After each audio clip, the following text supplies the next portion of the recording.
Hello, hello les amis, soyez les bienvenus pour notre leçon du mardi 13, comme des charbons ardents. J'ai choisi donc le verset d'Ézéchiel chapitre 1 verset 4, donc le début de la vision que est le thème de la leçon d'aujourd'hui.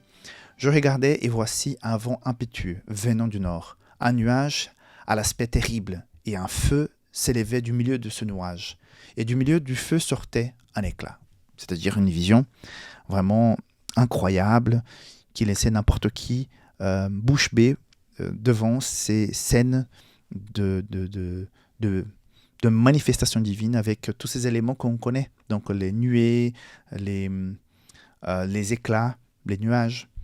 Alors, qu'est-ce que cela veut dire? On retrouve toujours ici les chérubins. Donc, comme nous avons mentionné hier, les chérubins, depuis la chute, et ces chérubins qui sont décrits à l'entrée du Jardin d'Éden.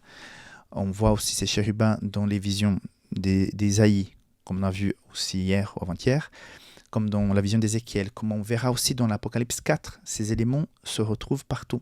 Quand on voit aussi dans la décoration et dans le mobilier du tabernacle, on voit aussi les chérubins qui sont partout, qui représentent donc cette alliance avec Dieu et l'être humain. Donc nous avons un représentant maximal qui est Jésus qui vient là, mais nous avons les ministres de Dieu qui sont les chérubins. Okay? Un point important concernant cette vision en Ézéchiel. On sait qu'à ce moment-là, le peuple de Dieu était captif. Ils n'étaient pas dans sa mission initiale qui était d'être en Palestine pour constituer un peuple qui allait rayonner donc, partout dans le monde et faire en sorte que les gens du monde entier veuillent connaître qui est ce Dieu qui a béni autant le peuple de Dieu. Non, c'est autre chose. Ils sont, à cause de leur péché, leur choix, ils sont captifs, ils sont dans un pays étranger, ils sont réduits à néant. Mais cette vision vient à ce moment-là. Ézéchiel a cette mission de prêcher le message de Dieu à ce peuple-là captif. Et donc, cette vision veut dire, même si vous êtes là en captivité, vous êtes toujours le peuple de Dieu, je suis toujours là, présent. Ça va être compliqué, mais un jour, vous allez revenir. Donc, je suis avec vous. C'est le message principal.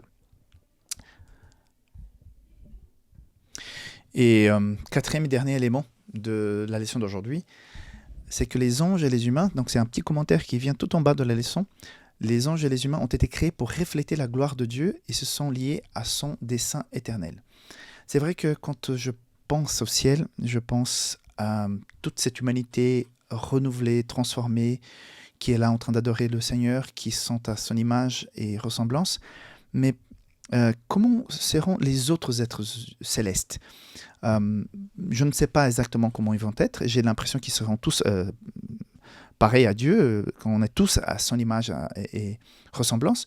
Mais il est vrai que l'être humain a été créé de façon spéciale. Nous sommes à l'image et à la semblance de Dieu. C'est pour ça aussi que Lucifer va avoir cet intérêt de pouvoir s'accaparer de cette création parce qu'il y a quelque chose de particulier chez l'être humain.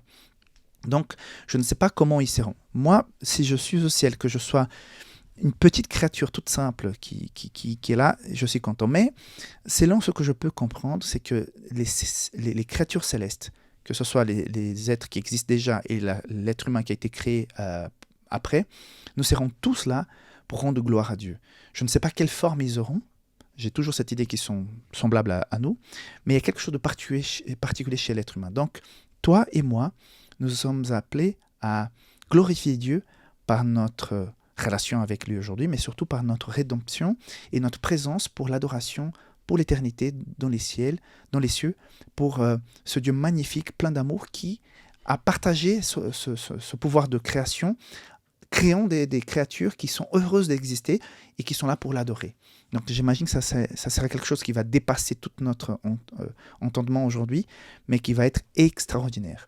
Et nous sommes appelés à vivre cette expérience. Donc, je pense que ça vaut la peine d'être fidèle au Seigneur, de faire des bons choix et de rester attentif à son message, parce que le jour où il reviendra, on verra que tout ce que nous avons vécu, tout ce que nous avons souffert, toutes les difficultés, et si nous sommes restés fidèles, ça ne se compare pas à la bénédiction, à la joie, à l'explosion d'émerveillement que nous allons avoir quand nous serons au ciel pour l'adoration du Seigneur. Donc ça vaut la peine de rester dans le bon chemin. Que Dieu te garde et on se voit tout prochainement pour la suite de la leçon de cette semaine. Bye bye.